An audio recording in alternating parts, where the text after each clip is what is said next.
The U.S. military has tested a land-based intermediate-range missile from Vandenberg Air Force Base in California Thursday, a U.S. defense official told Fox News.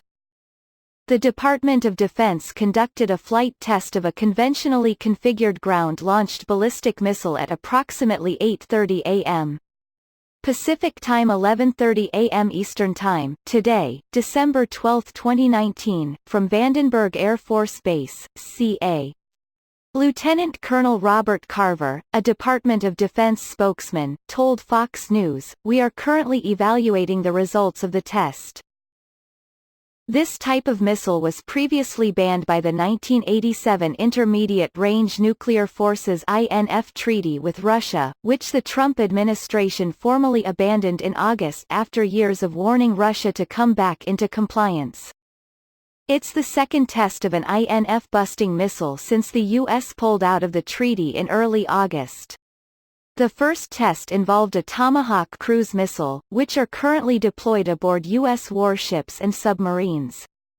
The INF treaty only involved land-based missiles, not intermediate-range missiles which can be fired from bombers in the air or ships at sea.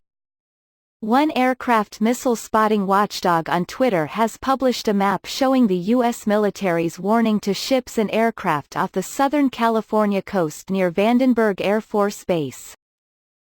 When asked if the United States was considering deploying such ballistic and cruise missiles to Europe, Defense Secretary Mark Esper responded, "Once we develop intermediate-range missiles and if my commanders require them, then we will work closely and consult closely with our allies in Europe, Asia, and elsewhere with regards to any possible deployments." Senator Tom Cotton, RR, reacted, "This is a firm statement to the Russian Federation. They cannot violate international agreements without consequence. Now, I urge the Pentagon to regain the strategic advantage we lost due to the INF Treaty by expediting the development and deployment of a new generation of ground-launched missiles. Today's test signals to Moscow and Beijing that the United States will no longer ignore their threats." Top U.S. officials dating back to the Obama administration repeatedly warned Russia was violating the Reagan-era agreement by testing land-based missiles within the INF Treaty's range of 310 to 3,410 miles. The head of U.S. forces in the Pacific has warned Congress for years that 95% of China's missiles fall into the INF range. Beijing was never a party to the INF treaty, along with Iran and North Korea. Top Pentagon officials have wanted to deploy the previously banned INF missiles to the Western Pacific to counter China's military expansion and provocations in the South China Sea. The missiles could be deployed to Guam, and within range of mainland China.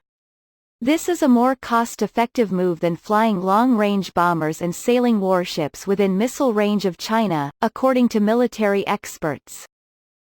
During the Cold War, land-based intermediate-range missiles were deployed to Europe, within a 2-minute flight time of striking Moscow and military targets in the former Soviet Union with very little warning. Unlike the 30-minute flight time of long-range missiles launched from silos in the United States, it was like holding a gun to Gorbachev's head, one missile expert told Fox News. The Pentagon has long desired to pivot away from the Middle East and move forces to the Pacific to counter China, seen as the biggest potential adversary in the future to the U.S. military. At the Reagan National Defense Forum held at the Reagan Library in Simi Valley, Calif., Bret Baier asked Esper about pulling some troops out of Afghanistan and deploying them elsewhere. "I would like to do that because what I want to do is reallocate forces to the Indo-PACOM theater.